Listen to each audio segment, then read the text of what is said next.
407 years ago, our fathers brought forth on this continent a new nation, conceived in liberty and dedicated to the proposition that all men are created equal. Now we are engaged in a great civil war, testing whether that nation or any nation so conceived and so dedicated can long endure. We are met on a great battlefield of that war.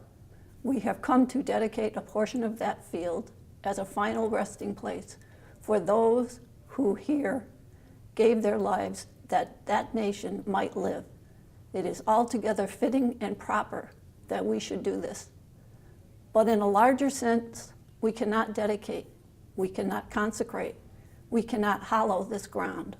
The brave men, living and dead, who struggled here have consecrated it, far above our poor power to add or detract. The world will little note, no longer remember that we have what we say here, but it can never forget what we did here.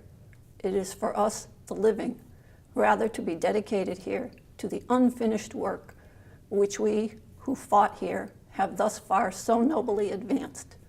It is rather for us to be here dedicated to the great task remaining before us, that from these honored dead we take increased devotion to that cause for which they here gave the last full measure of devotion, that we here highly resolve that these dead shall not have died in vain, that this nation under God shall have a new birth of freedom, and that government of the people, by the people, and for the people shall not perish from the earth.